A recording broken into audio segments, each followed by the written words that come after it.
welcome to my channel. It's me, Nina, and today's video, dahil po marami pong nagko-comment, nagtatanong dun sa cover video ko po ng Tuloy Pa Rin.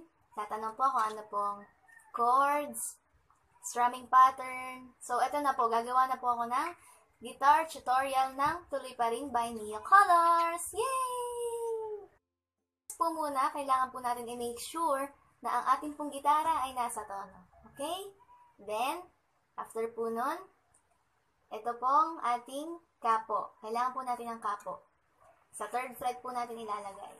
Or, depende po sa kung ano pong range po ng inyong voice. Okay? Pero sa akin po, sa ginamit ko po sa aking cover, 3rd fret po ang ginamit ko po. Yan. So, let's start! Po sa ating verse, ang ating pong chords ay G, D, E minor, then C. Yan. Yun lang po ang chords natin para po sa ating verse. Then, yun pong ating strumming pattern. Ganito lang po. Madali lang po yan. Ganito po.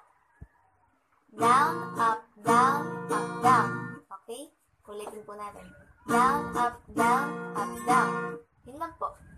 Down, up, down, up, down, down, up, down, up, down, down, up, down, up, down, down, up, down, up, down. Yun lang po. Yun po ang ating sa buong first verse. Okay? Po sa ating pre-chorus, ang gagamitin po nating chords ay E minor, D, G, D, E minor, tapos E minor po ulit, D, A minor, tapos D.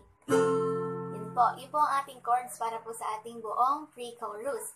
Then, ang ating pong strumming pattern para po doon ay madali lang po. Sobrang dali lang. Ang ating pong strumming pattern ay puro down lang po siya. Down, down, down. Tapos mag-up down lang po tayo kapag po dito na po sa part na to. Muntik na sanay ako sa aking pag-iisa. Up, down. O, diba? Up, down. Tapos kasunod nun, yung pong kasunod na chords, E minor ulit. Kaya na iwanan ang bakas ng kahapon ko. Yun. Roll na po tayo doon sa part na yun. Yung pagkatapos sa whoa! Hindi, yun nga pa, diba?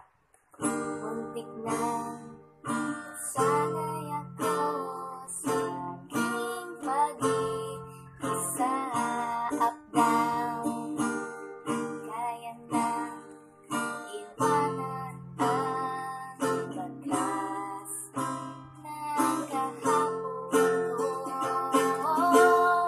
Tuloy pa rin ang yan. Tapos po, para naman po sa ating chorus, ang pinakamagandang part, hindi, ito. Ang ating pong chords ay katulad lang din po nung sa verse po natin kanina. Ang chords po ay G, D, E minor, then C.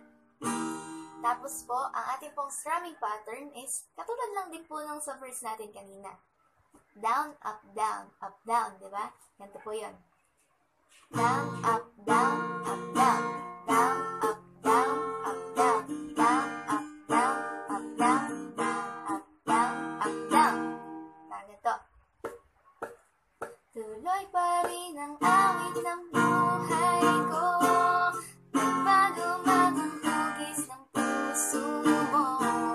Handa na kong hamunin ang aking mundo pagkat tuloy pa rin. Yan, diba? Dali lang. Kaya-kaya niyo yan. Or kung gusto nyo or kung gusto nyo naman po ng much better, yun, kung gusto nyo po ng much better na strumming pattern, pwede nyo po siyang yung madaming up, down. Rolling ang tawag doon, rolling. Yung madami siyang rolling. Pero, kahit ilang pong rolling na gusto nyo. Next, kahit ilan. Basta po, tama po dun sa kanta. No? Tapos po, dapat po, every time na mag-strum kayo, yung paglipat ng chords, kailangan lagi siyang nasa down. Okay? Every time. Yan. Katulad nito, dadamihan ko ng rolling ha. Diba? Tuloy pa rin ang aming mamuhay ko, nagbago man ang tubig sa puso mo. Yun. Kahit ano po yung ganon, yung pag-rolling, basta po ang importante ay sabay po siya dun sa kanta at yung paglipat ng chords ay laging nasa down. Okay? Down. Down. Down. Down. Down. Down. Down. Down. Diba? That is all for today, guys. So, ayun.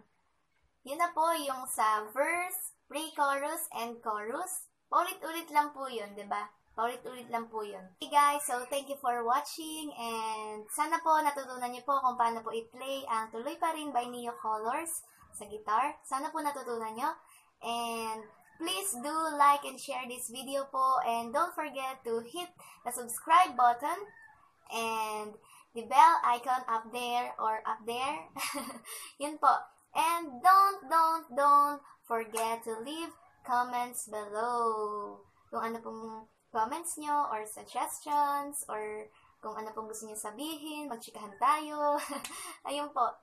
So, ayun po guys. See you po sa next video. Thank you so much po for watching. Bye guys!